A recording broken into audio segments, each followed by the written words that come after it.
Sorry, Hello everyone, and a very warm welcome to this live masterclass. I'm Josh Chong from People Matters, and I will be your host for today.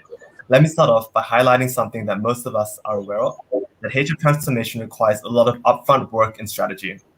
Before anyone in the C-suite approves a major transformation, they're going to need a convincing argument. And even after getting the necessary approvals, the road from ideation to execution is a long and tedious one. So with that in mind, and continuing with our endeavor to provide actionable thoughts to our community, People Matters, in partnership with SAP SuccessFactors, presents this exclusive masterclass, which will set context on how HR leaders can create a business case for HR transformation. I'm very excited to welcome our speakers today.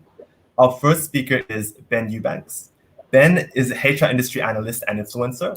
He's also the Chief Research Officer at Lighthouse Research and Advisory, where he oversees the development of research, assets, and insights to support HR, talent, and HR learning executives. He's based in Huntsville, Alabama, and is also the founder of HR community Upstart HR, the co-founder of HR Evolution Movement, and the host of the We're Human podcast.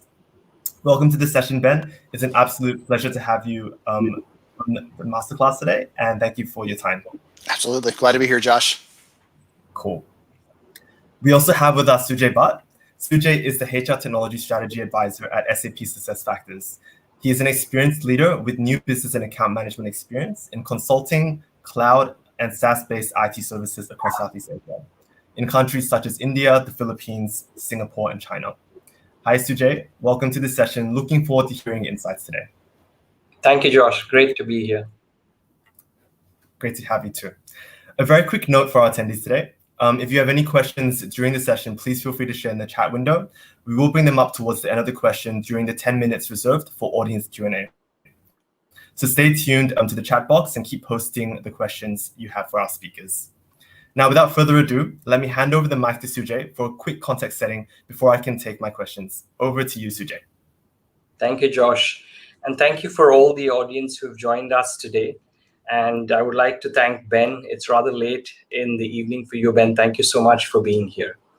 So just to set the context, right? So today, if we were to say that human capital is the core asset of any organization, nobody would disagree with us.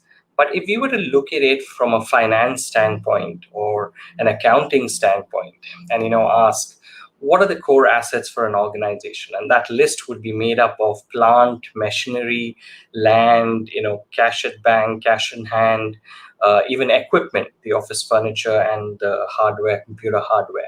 But on that list, from an accounting practice, you will not have anything from a human capital standpoint. Yes, there have been some new accounting methodologies where you have place for goodwill and intellectual property, but it's primarily attributed to the organization at large.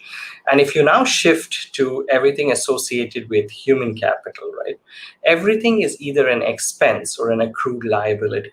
So if you take salaries, if you take expenses, if you take training costs, if you take leave encashment accrued, which is also a liability. And therein lies the problem. So hence what happens is anything to do with HR change, whether it is cultural change or whether it's talent transformation or it's transformation of employee experience, all these new initiatives need investments. And if you note, I did not use the word expense because these are investments. And today in an organization, there is only finite amount of budgets and resources available. So every department is competing for these finite set of resources. And hence, the human resources department would have to spend considerable time in making a case for change or the case for value in terms of why and what would the new investments bring forward. And hence, it becomes very important that whenever you want to change and drive a change agenda, whether it's culture, experience, talent transformation, you would need to make a value case or a case for change. And that is the basis of today's conversation. Ben and I will both share our individual experiences from different lenses on how we have worked with organizations to help them build the case for transformation or the value case for transformation. And if you notice, I have not used the word HR transformation, and there's a reason for it, and I'll explain that later on in our conversation. Thank you so much, Josh. Over to you. Thanks, Sujay, and thanks for setting the context and those great insights. So with that, let's jump to our first question for today. And this question is going to be for Ben. So digital transformation has tremendously accelerated from the onset of COVID. And there have been a lot of conversations that, the pandemic itself has largely contributed to that acceleration.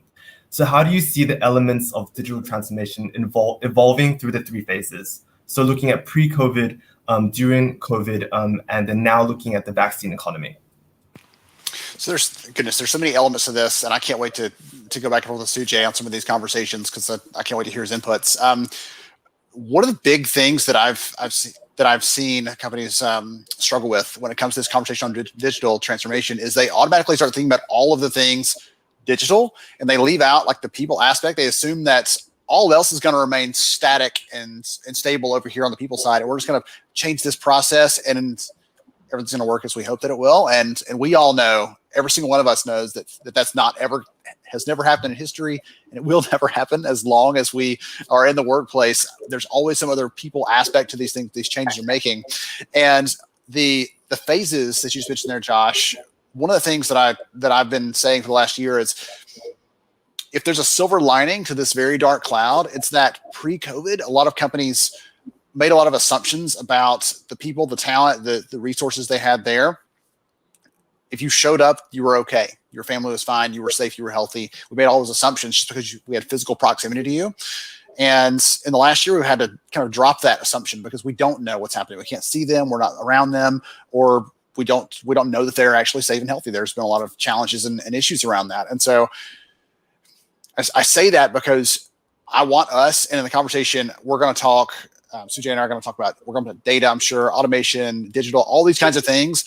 But I wanted to remind us at the end of all of these things that we're changing, all these levers we're pulling, and these things we can adjust and change to try to create better outcomes for the business. We cannot forget the people aspect of all those things, because we're impacting them fundamentally at the end of the day. And we're not just impacting them with this change we're making, but we also need to bring them alongside us. In the case of stakeholders, these are going to have impacts and outcomes that relate to the work you're doing. So a couple things there that I'm just thinking about when you mentioned those different phases that kind of pop in my head that I think are critical for us to keep in mind as we go through the conversation. Cool, thanks, Ben. So I think what I was hearing you saying is really, we, as much as we're looking to do digital transformation, we need to keep it very much human as well, and remember to bring the people along as well. Yeah? Cool.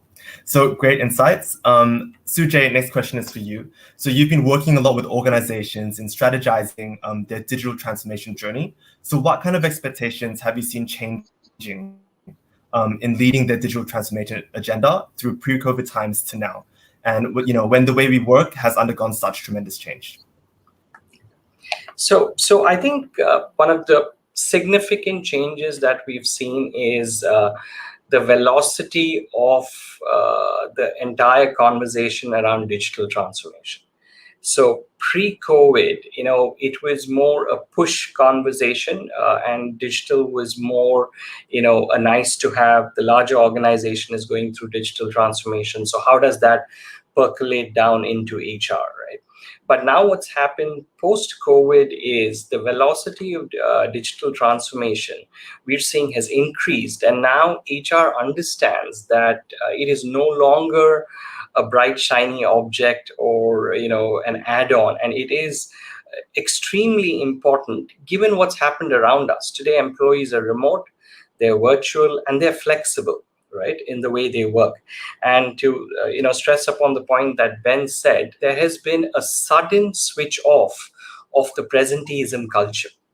And we're so used to that, so we're so used to seeing and monitoring through line of sight, a physical line of sight, what people are doing. We have perceptions around it.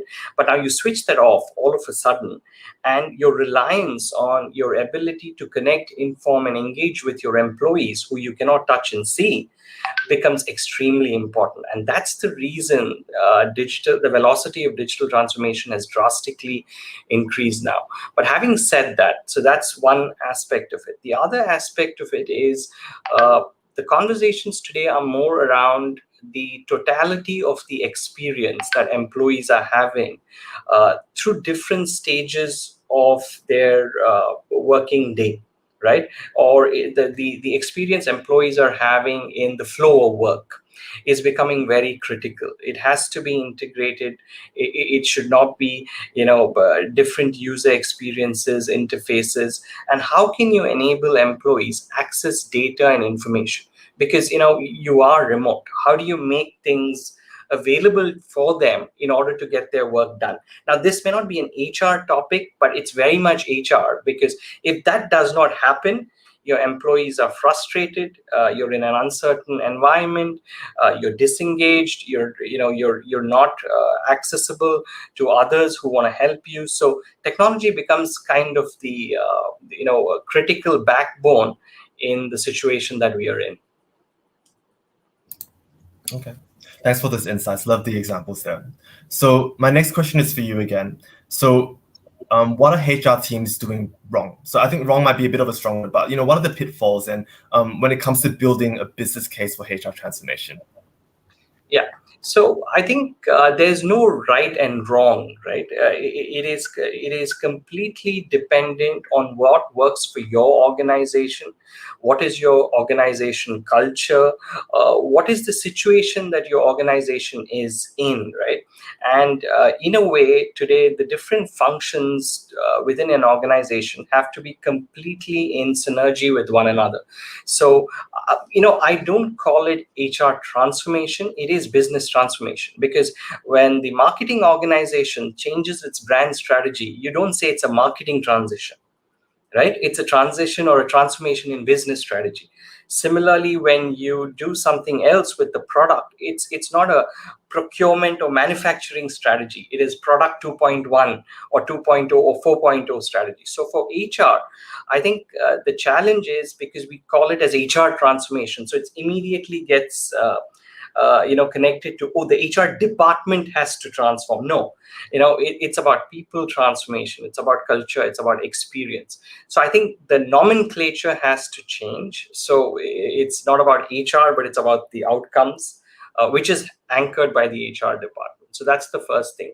And what I also see is that, when you look about transformation at large, in HR, when you look at it as to what you want to impact, you have a policy aspect, you have a process aspect, you have a technology aspect, and you have a competency aspect, right?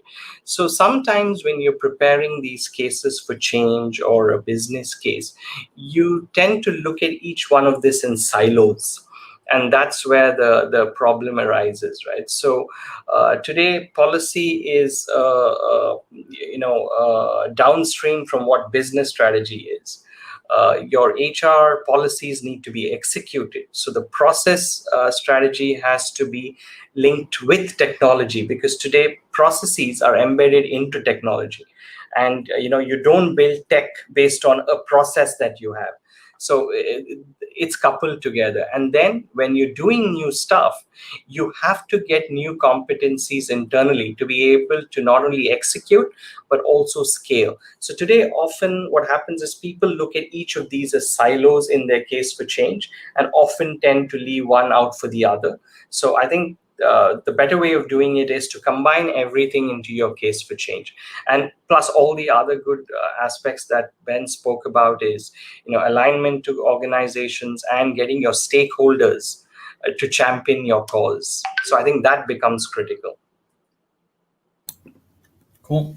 I think a key takeaway there for me would be really the fact that HR needs to look at it more as business transformation and then anchor it rather than calling it HR transformation, right? So I think now that we've looked into those kind of pitfalls to avoid when building a business case, my question goes to Ben. How do organizations then approach digital transformation today, and how can they actually build a business case for business transformation?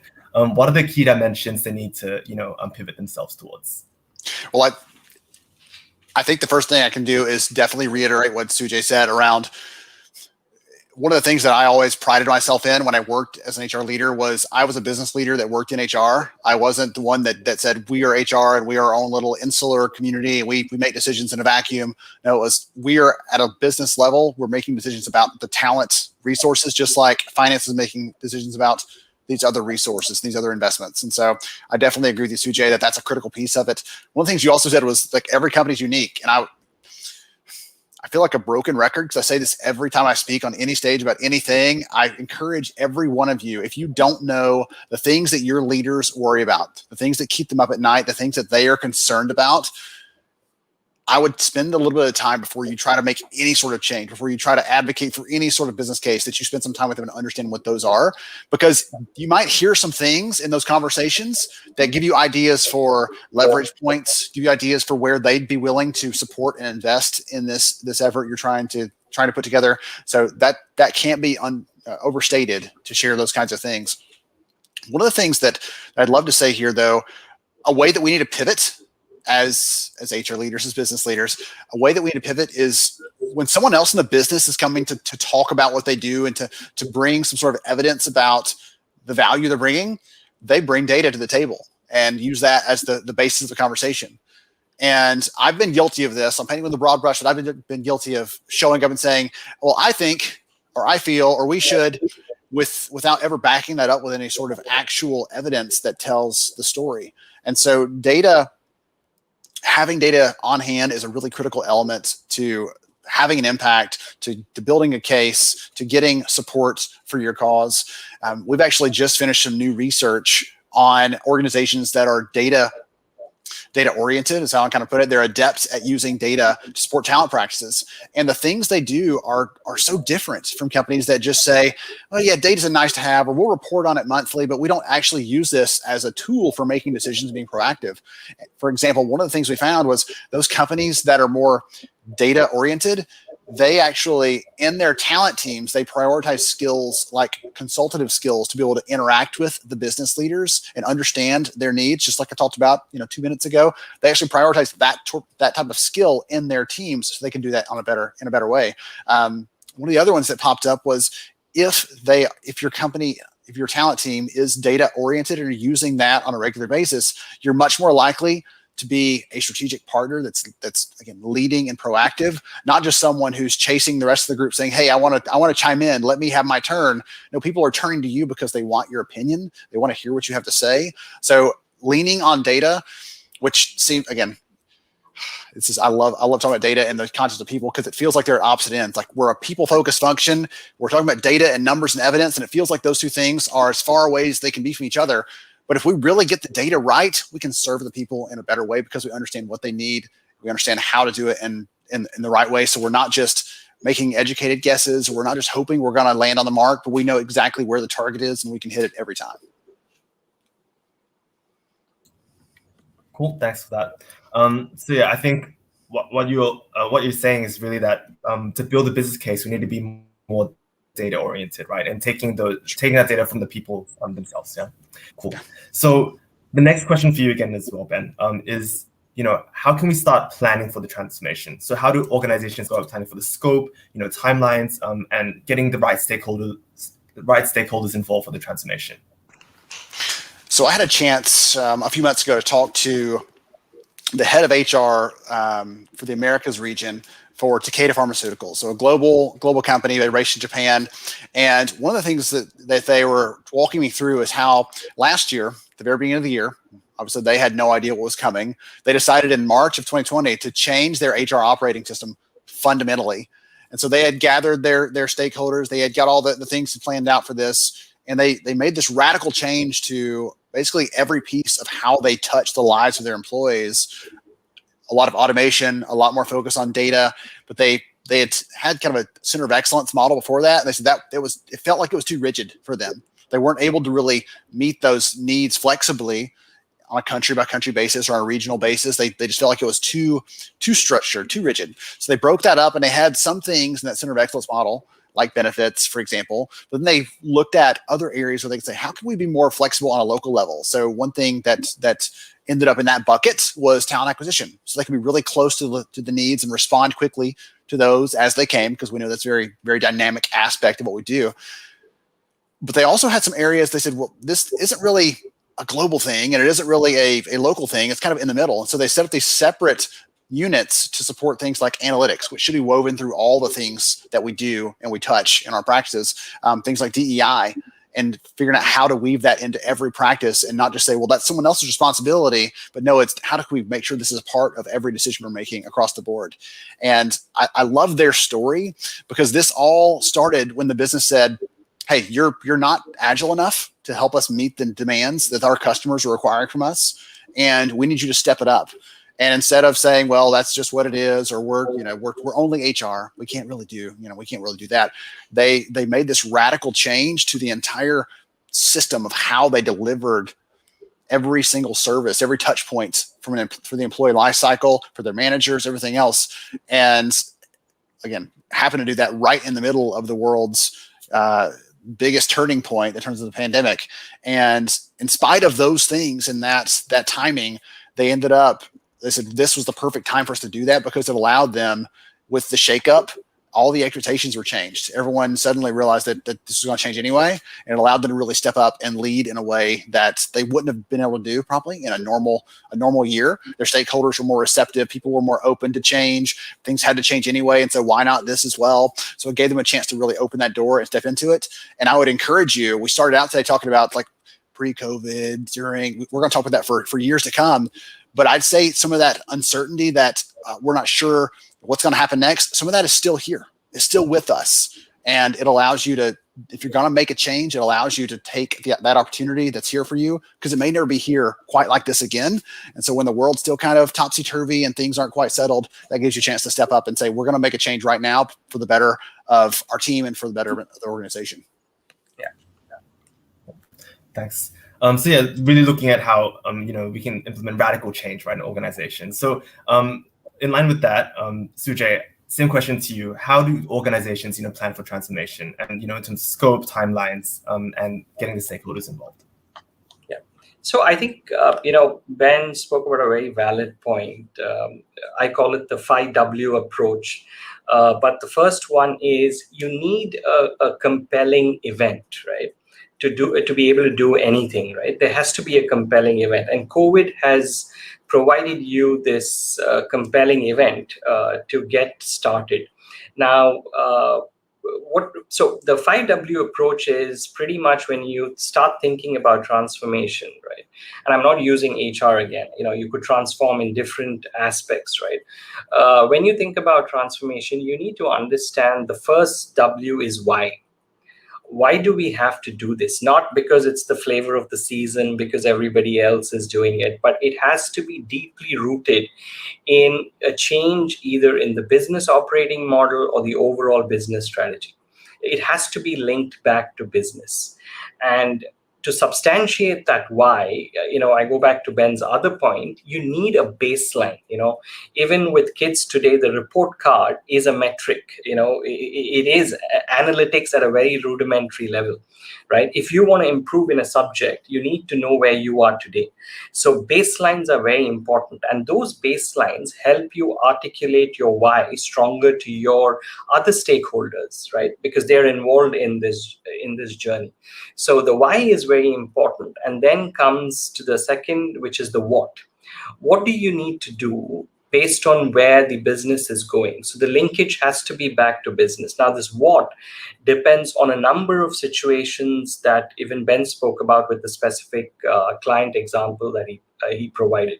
The what involves what do I do in terms of, is it a big bang? Is it extremely deliberate? So the what becomes extremely critical. Then comes the when, where, and who, right? So when organizations have a global footprint, you need to understand when do I start this, right? Do I align it to a cycle? Do I align it to a business cycle? Do I align it to a shift in operating model? Do I align it to an HR cycle, a reward cycle, a compensation cycle? It becomes very important to align this to a specific cycle. Otherwise, your gears are not in sync. Right? So the when becomes important. And the where do I start? Do I start with the toughest country first? Do I start with the simplest country first? Do I start with culture first? Do I start with acquisition first? So where you start becomes important, and it's always good to have a quick win, right? Quick win provides confidence, shows that there is value in this exercise. So where you start becomes important. Then who? Right? That is the most important W, because it tells you who are your internal stakeholders, who are your internal sponsors, who are the executives who are endorsing this project, who do you select internally in your team who have the competencies to do this futuristic work. And if you don't have it, then it's time in your timelines and planning to be able to acquire. Sorry, I think I lost you folks for a second. Okay. Yeah, we've got you. Yeah. So the who becomes important, as to whether you acquire or build these competencies. And the last but not the least, who do you partner with?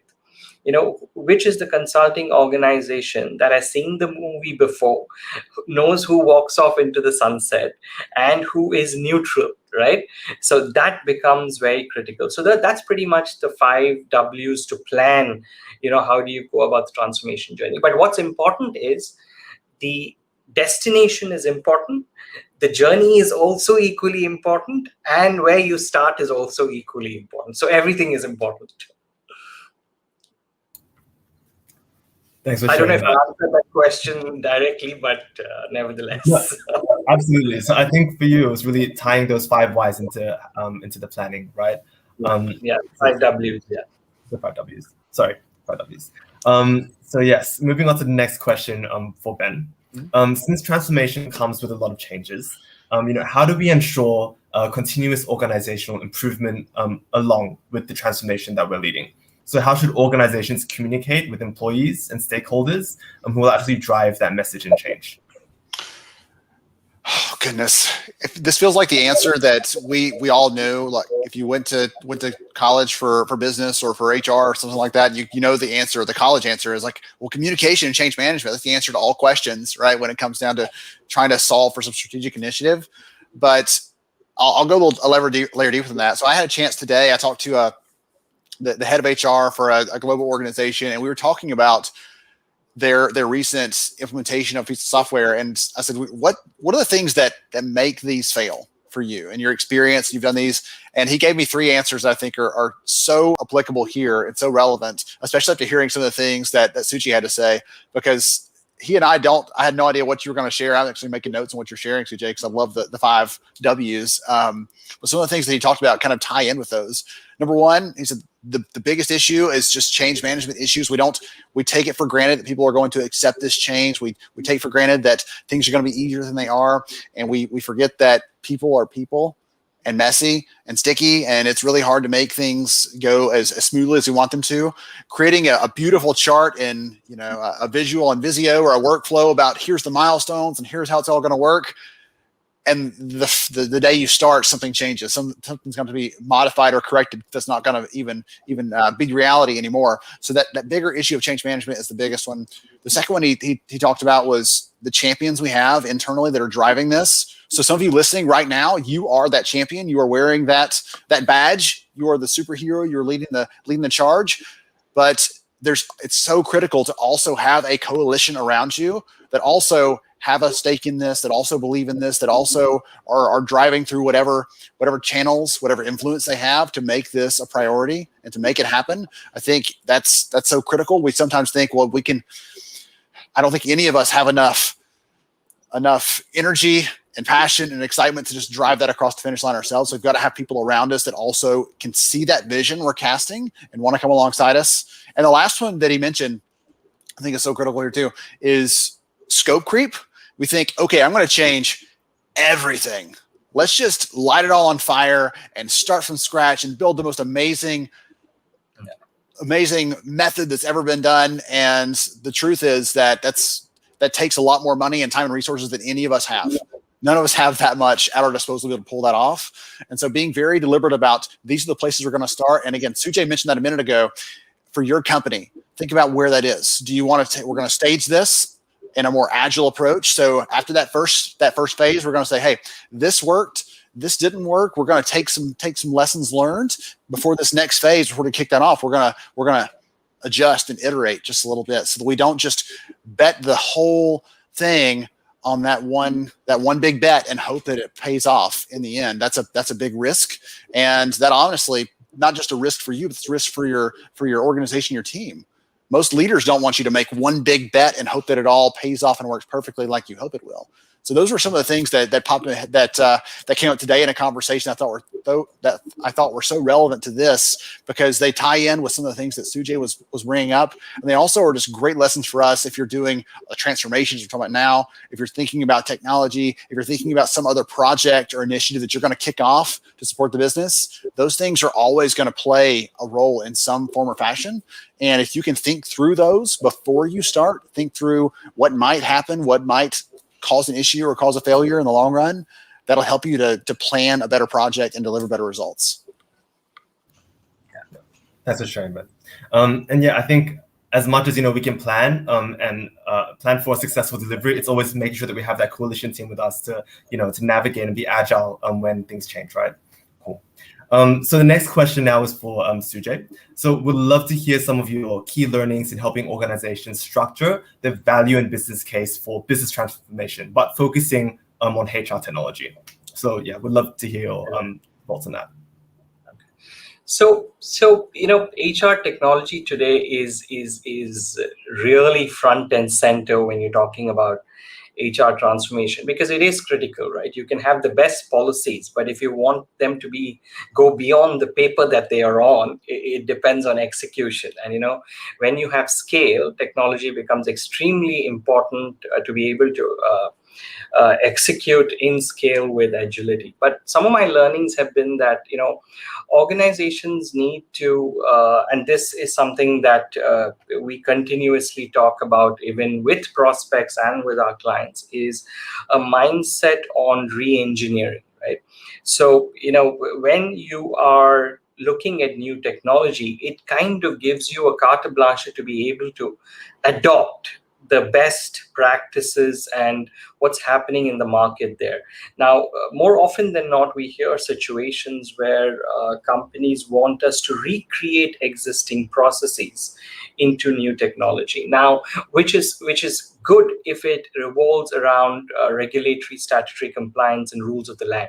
But your recruitment process does not differentiate your employer brand in the marketplace versus the recruitment experience that you offer a potential candidate in the marketplace, right? So if you think of yourself as a candidate applying for a job, you are more concerned whether you would be treated fairly, whether the interviewer will try to understand what you know more than establishing what you don't know, whether the experience of the entire navigation of that process is easier.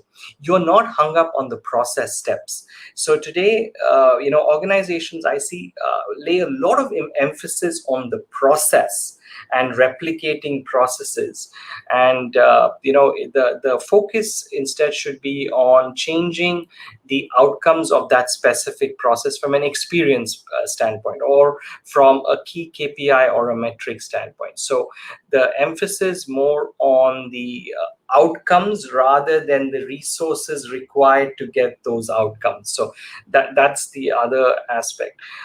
Some other critical learnings from technology transformation is not to get into the feature functionality quicksand, as I call it, right?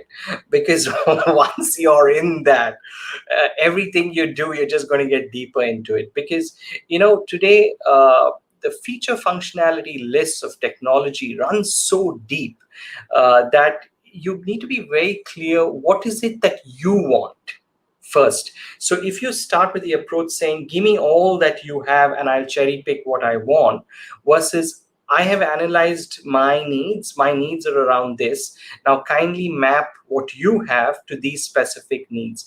I think that approach works better rather than looking at 170 line item of feature functionality and then making a decision based on that, because the relevance of that to your organization, your culture, your setup may not actually be of any consequence in a way. The other aspect is that, all the other things that Ben talked about, communication, change management, yes, those are extremely critical. The other points that you would need to understand is that this is a journey, and the partnerships are very important, whether it is from a consulting standpoint or whether it's a technology partner. There has to be this certain degree of flexibility, because like Ben said, you do not know it until you get into it. And when you get into it, there could be a situation that there's a scope creep. There could be a situation that you did not estimate something earlier on. How flexible is the modality to include that in? So that flexibility becomes important. And I cannot reiterate this more. Reliance on baselines, right? Even for technology, you need to have critical value drivers that you want to deliver to the business at large. So, if you're talking about recruitment, you need to have KPIs such as, cost per hire, cycle time per hire. You need to have these baselines, and baseline pre-tech and baseline post-tech. And how could you influence that baseline? Now, that in a way goes back to Ben's earlier point that when you go to the table, and there's another question in the chat saying, how do you get a seat at the table and how do you hold that seat at the table, is that you have to base it on evidence. You have to document, evidence that we did this, we were here, we did this, and this is the delta that we've been able to achieve. That delta need not be a positive delta, immediately, but it could slowly, the curve could rise to being positive, but we need to see that, increasing trend. So I think there are so many points. I could talk for an hour on just the learnings, but these are some of the critical aspects, saying adopt versus an adapt mindset, upfront re-engineering, basing even technology on data, and don't go by feature functionalities. Focus on what is critical to you. Cool. Thanks for the summary, Sujay. I think those were some really interesting points. Ben, sorry, did you want to add on something? I was going to say, the way I always put it is, don't layer technology on a broken process, and you're just twice as efficient at doing the wrong thing, right? And that's what you talked about there to start that off, was like, we've got to be careful getting our things in place, getting the process in place before we try to automate anything or use any kind of technology over that. And so I'm just going to reiterate that great point you said earlier, Sujay. I'm so on board with that piece of it. And someone like you, right, you get the benefit of seeing across hundreds of companies to say, hey, this works over here and this works over here, and this industry has this really unique nuance, and here's how they approach that. Like, getting that sort of insight is so powerful. And coming to the table saying, no, ours is perfect and it's right and it fits. Well, it may be the old way, but if we're going to change things, and again, we talked about this a couple of times back and forth, if we're going to change things, like, this is our chance to break that and remold it into something better. So that's a brilliant point. In fact, what Ben is saying is also very specific to benchmarking. So if you're working with a consulting partner, the best way to make a case internally is to show benchmarks on what your peers are doing. If your cycle time to hire a specific talent job family is 90 days and your peers are at 45 days, then that itself speaks for itself. There's no more business case needs to be done, right? So the benchmarking becomes critical. And, going back to Ben's process statement, I see a lot of organizations hiring consultants to sketch out detailed processes of future state processes. Then what happens is you take this to a cloud technology setup, which already has about 60, 70 ways of doing that process pre-configured, and then you have a clash. So today, organizations need to realize that cloud technology is embedded with so much of domain and process best practices. They come embedded into it, so you can just adopt it. You can just cherry pick what works for you. So that's the other thing, just to, thanks, Ben, for that segue for the process versus tech. Yeah. Cool. Thanks for sharing all of those really good learnings. I'm sure the audience is taking down notes just like I am. But I think, some of the key themes that are really coming through is, going back to the why you're doing the transformation in the first place, right? So going back to the 5 Ws, looking at this as a journey, right? And being flexible and agile as we go along. So I think a big question that the audience would like to hear as well is, not financials. I know Sujay said at the start, it's an investment, right? So what are, the kind of considerations that we need to consider while planning and executing for business transformation from a HR standpoint? And how can organizations manage that? So is that for me or Ben, Josh? Sorry, that's for you, CJ. Yeah. Okay. So financials, don't mistake me. Financials are very critical, and even investments need to have a return, right? So you could demonstrate return on investments even for HR interventions, whether it's technology, process, or people. But like I said, to do that, you need to have baselines first, right? The other financial considerations that you would need to take is what Ben mentioned: scope creep. Now, if you have a proposal to start with, and if you think that it's going to stay at that number, then the chances are that, either you'll have to have a requirement analysis document which is watertight, or you should very clearly articulate what you want. So there's going to always be scope creep, and sometimes that has a financial implication.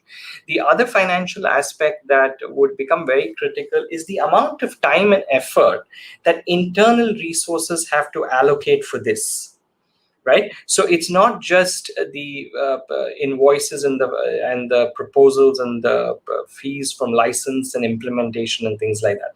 It's also the amount of time, money, and effort you would have to allocate within the HR teams that has to be accounted for. Sometimes you would have to hire new skill sets or develop a COE to be able to do this. So that's another way of both increasing adoption and increasing the effectiveness of the investments that you make. The other financial considerations could be also around expansion, right? So are you planning this as a roadmap? Right. I see a question saying, how do you prepare the long-term return? Right. Sometimes when you start small, your investment could be larger than the immediate return that you get, and those smaller projects are important because it's like it's a low-hanging fruit. It demonstrates quick win, so you may not be able to get a positive ROI on the pilot that you do. But if you have a long-term roadmap, 2 years, 3 years with phased approach, then yes, the ROI on a long-term basis is substantially positive for a well-planned technology implementation. The other financial aspects that you may need to consider also is, take for instance the COVID situation, right? 18 months ago, we did not need temperature monitoring in the office place. We did not need maintaining 1 meter social distancing between desks. We did not need thresholds laid by government and regulatory bodies that said that only 30%, 40%, 50% could be on the shop floor on an aggregated basis. So you needed quick tools to be able to execute these statutory policies. And think about it this way: you have 3 weeks, 4 weeks to get this done. So you need to build these functionalities. So from a financial standpoint, what becomes important is, how do you add these on? Do you extend it with your existing partner or platform solution, who you assume should have innovated keeping in line with market requirements? Or do you have flexible tech where you can get your own IT teams to use, certain open sources or API compatibility to build things in? So there is always a certain amount of unknown or exigency factors based on extraneous variables that you may not have line of sight of, that could bombard your project timelines at any point in time. So there's that financial consideration as well that you would need to keep in mind. Yeah. Okay, thanks for those. So I think just to summarize, the 4 that you were really looking at are scope creep, time of internal resources, looking at expansion and long-term plans, and then also catering to those unknowns, right, in financials. So do you have anything to add on top of that, Ben, when organizations are looking at financials? I'll give you an interesting kind of, not necessarily a counterpoint, but an interesting thing to think about. We just finished some research recently on global HCM implementations, which is a kind of part of this conversation, right? How we're getting these things done, and technology to be part of that. What we found in the data was companies ended that even if they went over budget, they were happier than if they went over their timing, like well beyond whatever sort of planned timeline they had for that. And so budgets in some cases are a little more flexible than other types of resources we have, like time. And if we miss one deadline, it starts to tip the dominoes over against us, not in our favor. And so that's the only other thing I would say is there are some things that are a little flexible, and build a little buffer to account for that. Just plan for the unknowns, which is impossible, right? How do we plan for the unknowns? Build a little buffer in, expect some of those things to change, to go wrong, because we always know there's a probability of that. One of my very good friends is a program manager, does a lot of risk analysis. And even for the most well-laid plan, the one that he's done 10 times over, he knows the customer, he knows the project, all the variables, he knows them very well. There's always an estimation for risk and for something to slip that he just doesn't expect, because it does happen. So that's the only other thing I would add to that. I think there were some really great insights there from Sujay, and not a lot to add. Cool. Thanks for the add-on, Ben. And yeah, that was like the kind of last question that we have as part of this masterclass. So thank you, Ben and Sujay, for sharing all of those great insights. I'm sure there'll be a lot of learning from our audience today. Ben, we all know you've done a lot when it comes to leading transformation in your respective space. So we'd like to, add some takeaways, including insights for our audience. And I know that you've prepared a presentation as well. Over to you. Awesome. Thank you. Perfect. Awesome. So I've got a couple slides. Yes, I'm a storyteller. I've tried to rein it in because I didn't want to overtake Sujay's time and our back and forth here. But I've got a couple stories to tell you, because they help you to remember the concept. So also because I'm trying to encourage you here. So we've given you lots of tools and ideas and strategies. I'm going to give you a little encouragement in this. So I want to start off with a quick story. Years ago, there was this teacher that was running a competition for her students. And so there was a sculpting class, and she said, okay, I'm going to break into two groups. In the first group, I want you to study all the best principles, all the best ideas, all the best methods, and I want you to build one pot in the next 30 days that is the most amazing one you can build. And the other group, she said, okay, I want you to start building a pot every day. I don't care what they look like, make one every single day. At the end of 30 days, you pick the one that you like best and you turn that in. So there's two different groups, turn theirs in, and she's going to pick the winners. And inevitably, the winners come from that second group that made one every day. They didn't sit and study. They didn't sit and think about it. And they didn't spend all their time just plotting and planning. They actually got started. They got their hands dirty a little bit. And the story there, the key point there is something that applies in a lot of areas in life, including this conversation today, is sometimes we can get stuck in, I just want to keep planning and I've got to get one more answer. And I just need that other piece of data. And then we keep finding some of the reason to wait and put it on hold. And if anything, we've given you some urgency, hopefully, today to take some steps to make this happen. As Sujay mentioned a minute ago, this doesn't have to be the big bang. We make this major change. Let's start with something small. Let's prove out our concept, and then let's move on and iterate from there. So my encouragement to you, as we're going through, I'm going to share some other things with you, some other stories, some other examples, things like that. I'm encouraging you to take some steps. Don't let this just be an interesting, that was a nice session. I got to hear from that guy from the United States. I got to hear from Sujay and his great insights, and you'll go back to work and do the same things you were planning on doing anyway. Let's go make some changes together. So a couple things I want to walk through with you here. I have a couple experiences where I've gotten to go outside the country, and I do not speak another language very well. I speak a little bit of Spanish, but it's very rusty, and I need them to speak very slow and very loudly for me to be able to keep up. And so this is a picture from one of my experiences in Guatemala where I was playing with these kids. And one of the things I realized is they didn't really care if I could speak clearly, if I had the right grammar and that had everything perfect. They just wanted to play. They wanted to have fun. And so I got a chance to just spend some time with them, love on them as part of some of the ministry work we were doing there. And it reminded me, like, there's a common language that we just have to find. In every audience, every interaction, there's a way to find that common language. And your leaders, we talked about this earlier, your leaders care about certain things. And honestly, if you walk into them and said, hey, we're trying to do this thing to impact employee engagement, they may give you that kind of sideways look, because that might not matter to them as much as it matters to us. But you said, hey, we're planning this project to impact this talent area so we can drive some more revenue. Well, suddenly they're like, wait a minute, they'll sit up in their seat, they lean forward, they want to hear what you have to say. And so one of the things that I do when I'm thinking through a transformation project or thinking through something I've got to get buy-in for is I start building out this table. And this is just a simple example for you, a couple of different categories. This can have many different personas on it that you're trying to support. But in this case, I'm thinking, okay, if I'm going to build a business case for transformation, I want to get these leaders on board and get them bought into this idea. What do they care about? So for my executive leaders, they may care about business agility. Are we fast enough to respond to the market changes around us? ROI, are we getting the money back? We're not just going to pour money into a black hole. There's got to be some sort of expectation that it will give us a return, some sort of impact, whether immediate or long-term. We're investing for the future. So thinking about those things that they care about, you start asking questions and positioning your points around those things. So how does this make us more agile? Let's think through that. So when we're presenting it, it's not just, hey, we need money for this HR project, this task, this initiative, one more program from HR. No, it's we need this because we need to be agile and responsive in the industry because this stuff is happening and we can't keep up. I actually had a CEO in a former role when I was the head of HR, and he was so competitive. He always, like every morning, he's like, you know what our competition's doing? Like he wanted to know every day. He was always trying to pay attention to them.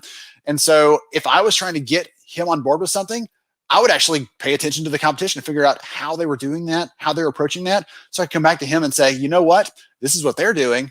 And I knew that would always kind of get him fired up and get him excited about doing something different because he wanted to beat them. So understand what those things are for your leadership. It could be IT, or we could go through a bunch of different categories here. It could be finance on your list. It could be even the line managers in your organization, different people that have some sort of stake in the work we do, but think through the things that they care about, the language that they speak, because those things are going to allow you to speak right to them. I have a good friend who used to be the head of HR for a major retailer in Canada. And one of the things that he told me is they had this major investment that he said, we are behind the times, the competition are beating us over here and we're not able to respond over there. And he knew that they were falling behind. It was just a matter of time before it became critical. And he said, I built this plan for how we were going to revamp what we were doing and take back the lead. And he had to present it to the board. So he set a time for that. But he went before that to finance and said, here's the ROI calculations that I've done. Are these too aggressive? Should they be more conservative? They said, well, we usually use this figure. So he backed it off and made it 10% more conservative than what they gave him to make sure that they were on board with that. And then he went to IT and said, hey, this is the plan that I'm thinking about. Here are the 3 integrations we have. What issues do you foresee with that? Or any advice that you could give me on how to do this better? And they gave him some pointers and some suggestions.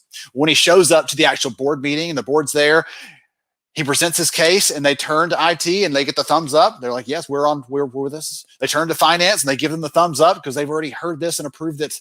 And so he got the green light to immediately start carrying out that plan to change how they were functioning. So it wasn't let's wait until the end and then circle back and then try to get them on board. No, it was before we even show up to the game, we are prepared as we can be with the right team around us. So I love his story.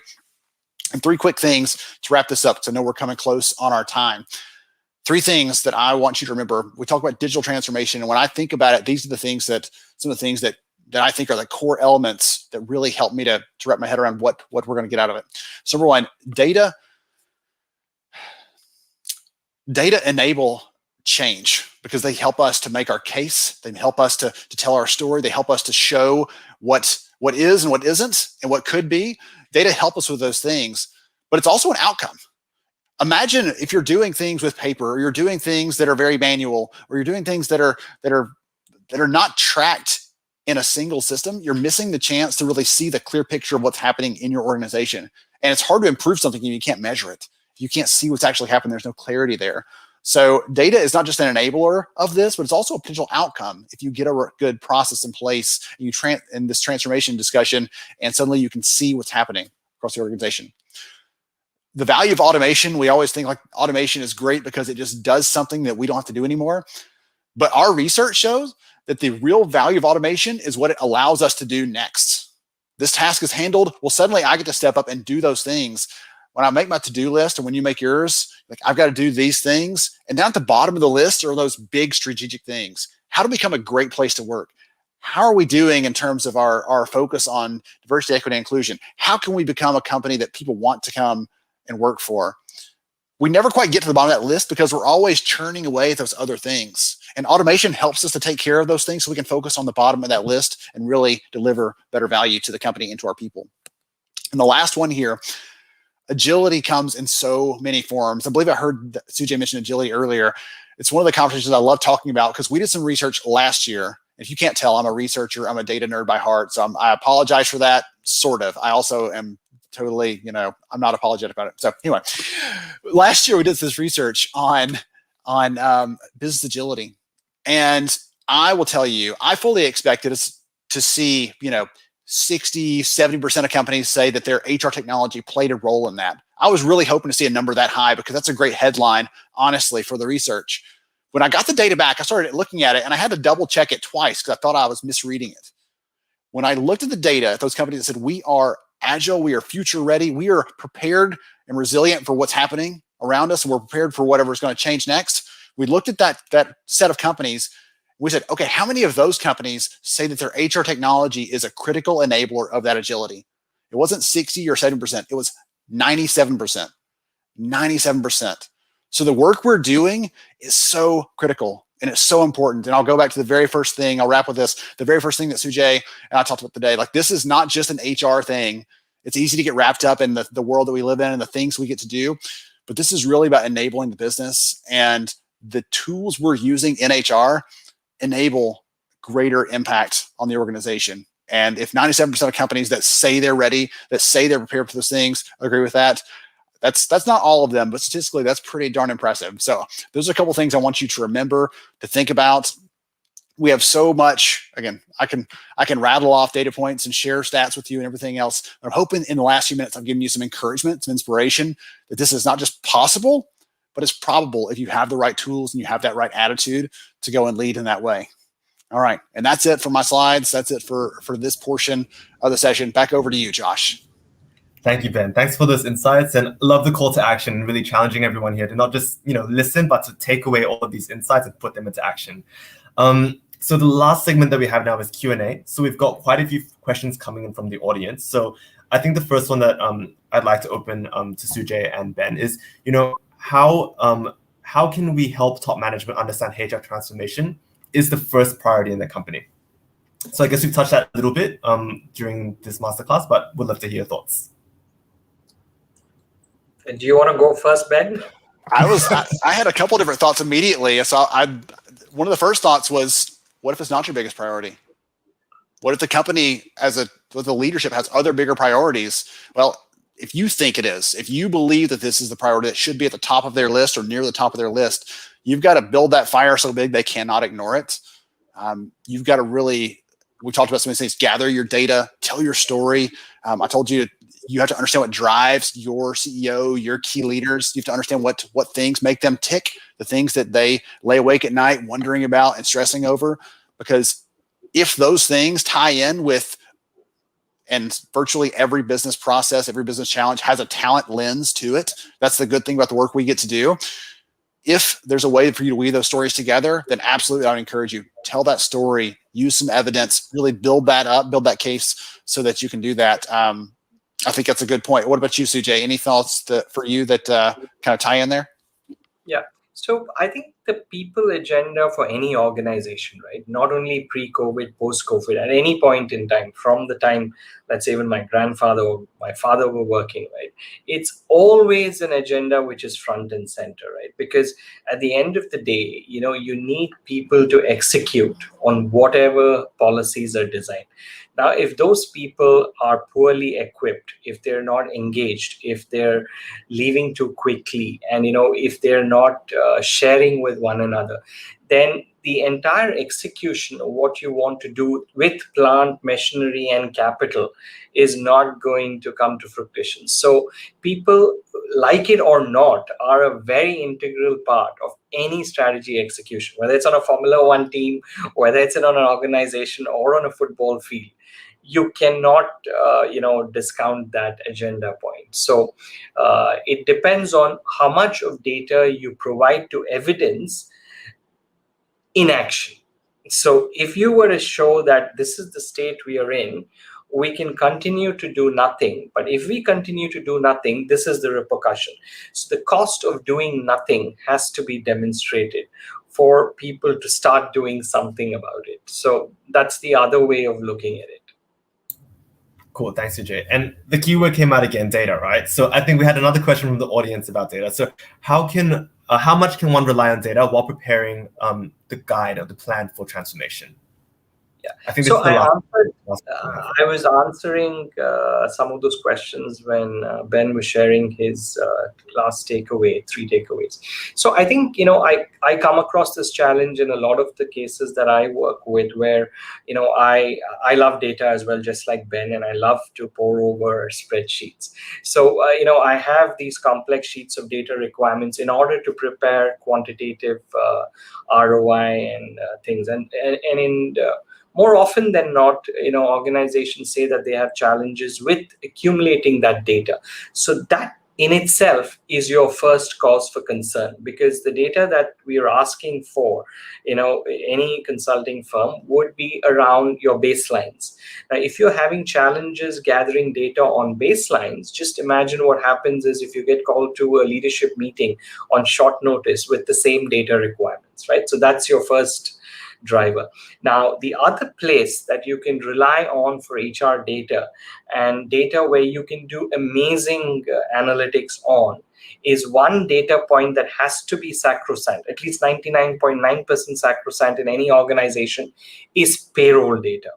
Right now, payroll data over 2-3 years has so much of information in it that you can mine it to get your baselines. It has diversity mixes, it has grades, it has tenure, it has number of joinees, number of resignees, number of transfers, number of promotions, because with every one of those life events, compensation data changes. And so you're sitting on a huge plethora of accurate data. So maybe, you need to layer that with some analytics to be able to generate some trends from that data that you could use for your case for change. Ben, did you have anything on to add to that? Is ditto like too flippant to add to that? Like, I love the recommendation there, Sujay, because again, if we're thinking about all these different things, a lot of companies have data in multiple systems, multiple places. There's not a single source of truth. And at the end of the day, if they're getting paid, that's at least something you can rely on, something that's pretty concrete. And so I'd encourage you there. Yes, that's a good place to start. And as I said, data that's this enabler, but at the other end of it, that's also the picture you can paint. Like right now, this is all we can see. Yeah. Having it in one place, having this transformation, that allows us to see all of these things that are happening. We can make better decisions. We can make even better judgments because better clarity in the organization. I think that's, again, not just an enabler, but also an outcome as well. Yeah. Cool. Absolutely. Cool. Thanks, Ben. Thanks, Sujay, for answering those questions. So I hope our audience has taken away some actionable outcomes on how to build a business case for business transformation in their organizations. So with this, we're going to wrap up today's session. Thank you to our audience for sharing these interesting questions, and a massive thank you to Ben and Sujay for sharing all of the valuable insights throughout the session today. So it was my pleasure hosting both of you. I personally had a lot of learning today and took away a lot of really good inputs from our discussion. I took a bunch of notes as well. Sujay's incredible. And thank you, Josh, for leading the discussion. I really appreciate you. Thank you so much. I enjoyed our conversation. Thank you for the audience. And Ben, we should definitely stay in touch and try and see how else we can collaborate. Oh, yeah. Cool. Okay. George, thanks so much. Thank you. Yeah. So in the interest of time, we're going to wrap today's session. It's been a pleasure hosting everyone. Stay tuned for your inbox for any of our upcoming events and virtual learning sessions. So please have a great day ahead and stay safe, everyone. Bye. Thank you. Bye-bye.